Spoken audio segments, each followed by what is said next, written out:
Urgent. Zelensky has announced that the Ukrainian armed forces have launched a counteroffensive and an urgent order has been issued. Several encirclements have snapped shut at once. The Russians are in a panic. There's nowhere to run. And that's not all. A hellish trap for the occupiers. This is Ukraine's triumph. Let's go through everything step by step. Greetings, this is Ukraine. Today I am Victoria Panchenko, bringing you the latest events. It has happened. The Ukrainian armed forces have launched a counteroffensive. Volodymyr Zelensky made an urgent statement that shook everyone. The president confirmed that the Ukrainian armed forces have begun a counteroffensive operation in the Donetsk region, in the areas of Pokrovsk and Dobropillia. In fierce battles, Ukrainian soldiers inflicted colossal losses on the occupiers. Where Russian positions once stood, there are now ruins. We are currently carrying out one of our counteroffensive operations. The guys are doing great in the Donetsk direction, in the areas of Pokrovsk and Dobropillia. The fighting is fierce, but we managed to inflict significant losses on the Russians. There are already the first results of the counteroffensive. Commander-in-Chief Oleksandr Syrsky made a high-profile statement. In a short period of the operation, Ukrainian soldiers have liberated 160 square kilometers of our land. And more than 170 square kilometers were abandoned by the occupiers after a devastating sweep. Since At the beginning of the operation, our soldiers have already liberated 160 square kilometers. More than 170 square kilometers have also been cleared of the occupier. We have significantly increased our exchange fund. There are already nearly 100 Russian prisoners, and there will be more. 7 settlements in this direction have already been liberated, and another 9 have been cleared of Russian presence. This breakthrough was preceded by coordinated and lightning-fast actions by our soldiers. The soldiers of the 1st Corps of the National Guard Azov, together with the armed forces of Ukraine, carried out a powerful sweep of the settlement of Pankivka. The adjacent territories in the Dobropillia direction of Donetsk region have also been liberated from the occupiers. This has become a real sentence for the Putinist invaders. The enemy has choked on their losses. The armed forces of Ukraine have staged a real encirclement. 3 powerful cauldrons immediately swallowed up the enemy. Russian troops are panicking, rushing about, trying to salvage the situation and redeploying reinforcements from other directions. This was reported by the head of the Assault Units Department, Valentin Mankom. The enemy is in shock. The trap has already snapped shut. About 3 weeks ago, a major operation began to block the enemy and completely encircle them. And today, the main part has been completed. That is, there are 3 cauldrons, a small one, a slightly larger one, and a big one. We can't disclose the details, where they are and how. We need to maintain an information vacuum. But this is positive news. The military has confirmed it. The enemy has been cut off from their logistics, the occupiers' supply lines are broken, and their movement is blocked. In desperation, the Russians are attacking in other directions to divert the Ukrainian armed forces from the Pokrovsk front. Crimea has withdrawn troops even from the Sumy, Kursk, and Zaporizhzhia directions and thrown everything at the Pokrovsk-Dobropillia front. But it's all in vain. Ukrainian defenders have also brought in reinforcements. The enemy will not advance any further. But it's not just in Donetsk region that the occupiers are having a hard time. It seems our forces have managed to pin down the enemy in Sumy region as well. According to analysts, a new encirclement is unfolding there. Sumy region, Alexeyevka. Ukrainian brigades have managed to trap the communists in a pocket. Let there be good. The fact that the situation is truly catastrophic has even been acknowledged by public channels. In Alexeyevka, everything is falling apart. For now, let's call it an operational encirclement. To put it bluntly, the guys there are already on the brink of disaster. Russia won't admit that Ukrainian forces are counterattacking with unprecedented strength and are already complaining that the situation on the front lines now resembles the spectacular rout of the Russian army near Kondratyevka. Alexeyevka will have to be surrendered. It's just a matter of time. And a matter of how many people will have to be lost before that realization sets in. And in addition, another spectacular success, our naval aviation destroyed a Russian boat in the Kherson region.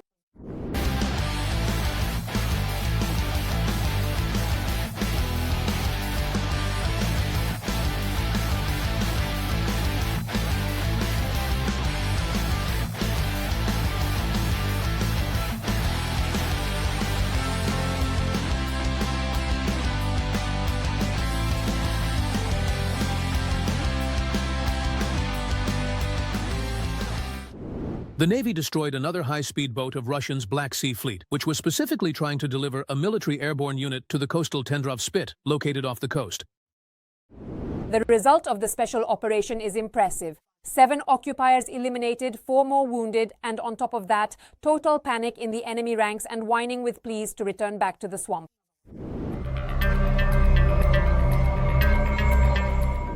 The front line is erupting in the fire of unprecedented battles. The Russian occupiers are attacking Kupiansk like madmen, but they themselves risk falling into a deadly trap. Ukrainian defenders have turned the enemy's plan upside down. The counterattack sauce broke the back of the offensive. The Russian army is collapsing on several fronts at once, unable to withstand the crushing pressure. Meanwhile, the GUR delivered such strikes that the Kremlin lost sleep and peace of mind. All the hottest updates from the front are coming up in the report. Ukraine is changing its tactics on the front, which has allowed it to go on the offensive. 2 Russian encirclements at once in Donetsk region and the prospect of a cauldron in Sumy region. The Russian Federation tortures its own soldiers who refuse to go on assaults. The GUR published an intercepted conversation of the occupiers' command, as well as the spectacular destruction of a Russian command post in Donetsk. The Pokrovsk enemy group has lost its leadership. Everything happening on the front today, watch it right now. The AFU is changing its tactics, as reported by a number of military analysts, including former head of foreign intelligence Mykola Malomush. According to him, thanks to our troops moving out of a purely defensive stance and starting to use flanking attacks, several settlements along the entire front line have already been liberated. We have now shifted to a model of action that allows us to both defend specific positions and launch counterattacks to liberate settlements. Yes, the enemy is advancing in certain areas, but we are already systematically liberating several villages or towns in this sector each week. We are delivering counterattacks from the flanks. It is very important that the new tactics have allowed us to act unexpectedly for the enemy.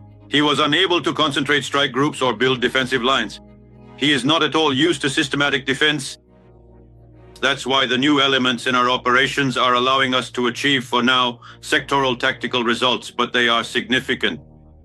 First of all, it is worth noting the advance of the Ukrainian armed forces in the Donetsk region, which remains the main direction of the Russian offensive. Despite the enemy grouping of more than 100,000, analysts note that the defense forces managed to liberate a settlement there, and at the same time organize 2 encirclements of enemy units.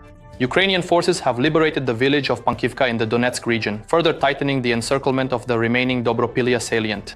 According to preliminary reports, Russian soldiers to the north are already surrounded. 2 encirclement rings have formed there, with the infantry inside being supplied by drones from the air. The unsuccessful attempts to help their units escape from these pockets have played into the hands of our fighters, who are fighting on the hottest front of recent months in Pokrovsk. After all, today Russia is forced to disperse its forces and significantly reduce the pressure on the northern outskirts of the city. Pokrovsk, it's clear that for the Russians this was their number 1 objective. During this extensive and ongoing offensive, accordingly, it has not been fully achieved today, just as well. Probably in general, we should thoroughly discuss the critical role played by the strategically important Pokrovsk-Menohrad agglomeration, a significant urban and industrial area which has demonstrably and effectively slowed the enemy's relentless advance, thereby preventing further territorial gains and consolidating defensive positions.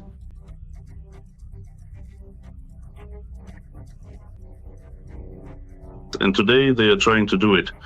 Those particular units that successfully managed to pull off this impressive flash mob on this specific occasion, at the same time. Another support for our fighters in Pokrovsk came from the Air Force, which very successfully attacked a command post in Donetsk. Footage of the Russian headquarters being hit has already spread across the internet. It's clear that these strikes were not random, especially in this direction.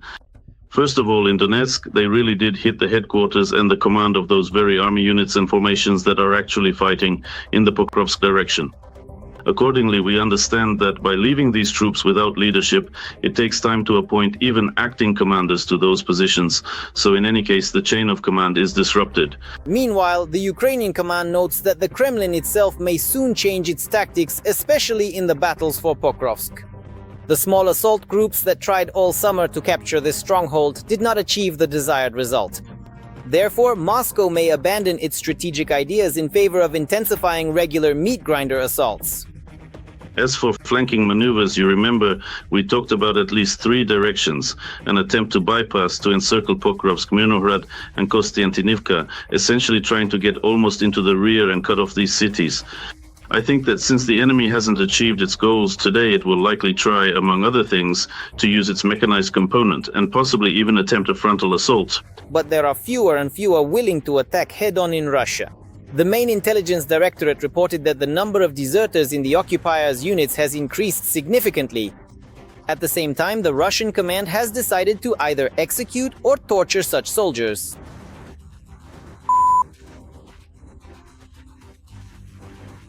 He thought he wouldn't get caught. Soon again. You will soon join the punitive squads. But this time, he'll have broken arms and legs. And that's how it is. If any of you abandon your comrades in battle, all of you will end up here eventually, and the only one left alive will be me. So, Analysts also note a significant and successful advance. After Russian paratroopers and Marines were withdrawn from there to reinforce the Pokrovsky offensive, the remaining forces simply could not withstand the pressure.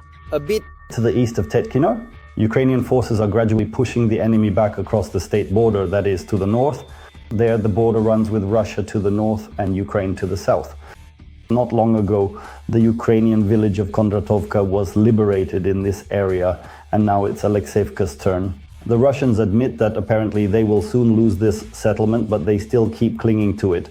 And the Ukrainian military have encircled this village in a pincer movement, preventing the Russians from supplying their fighters.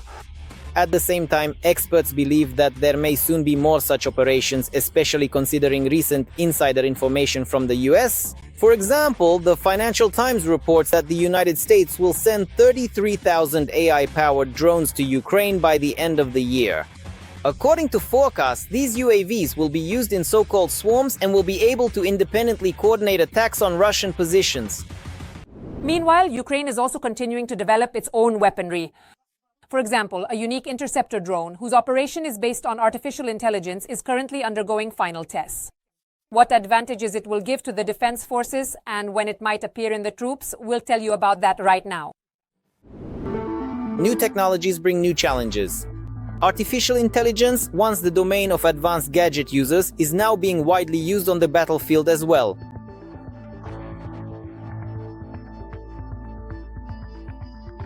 Ukrainians are naturally among the leading UAV designers. Our developers are already actively testing a new interceptor drone. The Ukrainian company Varta is working on implementing an autonomous system for detecting and tracking enemy reconnaissance UAVs and FPV drones for interceptor drones based on artificial intelligence. Certain components of the artificial intelligence system are indeed already being used in the war that Russia has unleashed against Ukraine.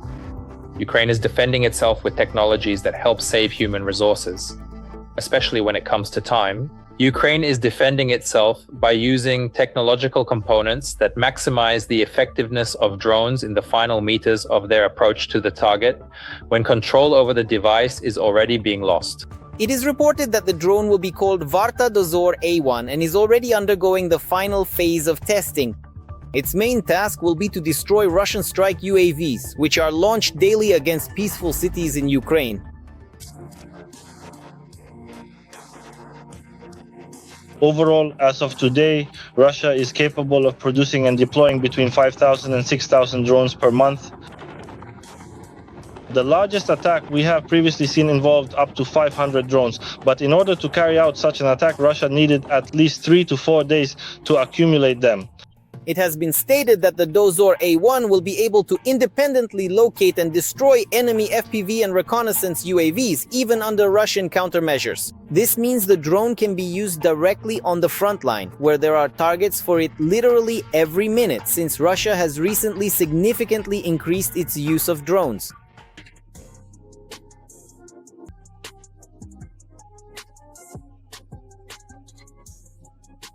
However, drone warfare, as they say, one-on-one, still allows for the possibility of a miss. No matter how hard artificial intelligence tries, some Russian drones are also equipped with countermeasures, so engineers are already working on improving the Dozor A1. If this is implemented in the future, it will allow a single operator to control a group of 5 to 7 interceptors, creating the concept of the so-called small sky, an air defense segment where interceptor drones will play a key role. Russian designers are also trying to catch up with our engineers. For example, one of the enemy's new products is the CAD's BM-35 drone.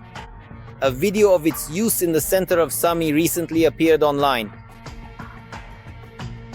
Our experts have not yet gotten hold of it. They are studying the characteristics of this UAV. It is unknown what kind of warhead it can be equipped with.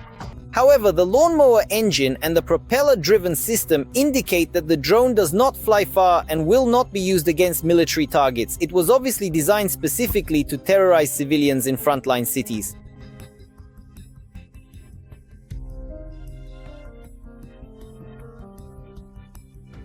And we need to be very careful about the changes that are happening there. Temporary equipment may exist on the territory of the Russian Federation. Russia can circumvent sanctions to produce prototypes. It cannot circumvent sanctions when it comes to mass production.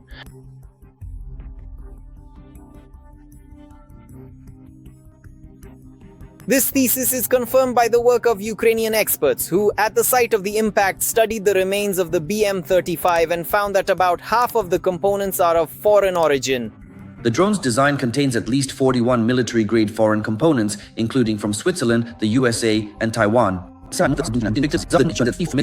According to analysts, one of the significant levers of influence on the situation could be the tightening of US and European sanctions as well as strict enforcement of existing restrictions. After all, the more Russian loopholes are closed, the fewer drones will end up flying over the heads of Ukrainians. At the same time, it is important to develop our own technologies so that for every new terrorist attack, the Russians receive an appropriate response. And what do you think about the latest events? Share your opinion in the comments, like the video, and stay up to date with the most important news. There's more to come.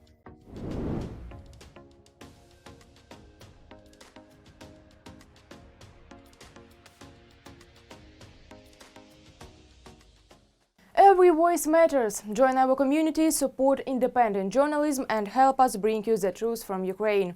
Become a member of Ukraine Today. Join us now.